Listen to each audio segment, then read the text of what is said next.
जे खातं आहे ते बनावट आहे. आपल्या तिथे सह्या नाहीयेत. एकही रुपयाची आपण उलाढाल केलेली नाहीये. तुम्हाला कल्पना होती का संतापत्रिकेमध्ये तुमच्या नावाची खाती कसं माहित झालं? आपल्या मीडियावरती पाहिलं आणि आम्ही आलोय. अजूनही आम्हाला कोणतीही नोटीस पोहोचलेली नाही. तुमचे कागदपत्र पाहिजे की तुमची स्वतःची का बनावट होती? कागदपत्र बनावट आहेत. आपली सह्या सुद्धा आपल्या बनावट आहेत.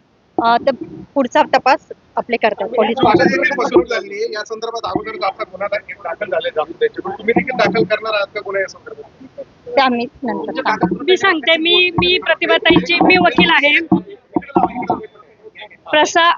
मी ॲडव्होकेट जयश्री काळे पालवे, मी प्रतिभा चाकणकर यांची वकील आहे. प्रसार माध्यमातील बातम्यांमध्ये जी माहिती प्रसारित झाली की प्रतिभाताई यांना पोलिसांनी नोटीस पाठवली, अजूनही त्यांना ती नोटीस मिळालेली नाही. परंतु बनावट खाती जी अशोक खरात यांनी काढलेली आहेत समता परिषदेची, त्याची माहिती देण्यासाठी प्रतिभा चाकणकर व तन्मय चाकणकर या ठिकाणी आज उपस्थित राहिलेले आहेत. त्या ठिकाणी संपूर्ण प्रकरण पाहिल्यानंतर त्यांनी असं सांगितलं की समता पतसंस्थेमध्ये आम्ही कधीही गेलेलो नव्हतो. आमचं त्या ठिकाणी जाण्याचं काहीही कारण नाही. सर्व प्रकरण पाहिल्यानंतर त्या ठिकाणी त्यांचा पत्ता चुकीचा आढळून आला.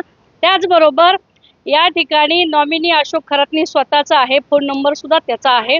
हे सर्व सिद्ध झाल्यानंतर त्या ठिकाणी अनेक सह्यांचे नमुने प्रतिभा चाकणकर व तन्मय चाकणकर यांनी त्या ठिकाणी पोलिसांना दिले. सदरील टायपिंगसाठी या ठिकाणी बराच वेळ लागला आणि हे सर्व खात्रीजमा झाल्यानंतर ते आता बाहेर पडलेले आहेत. पोलिसांना त्या वेळोवेळी सहकार्य करतील आणि तपासामध्ये मदत करतील. पण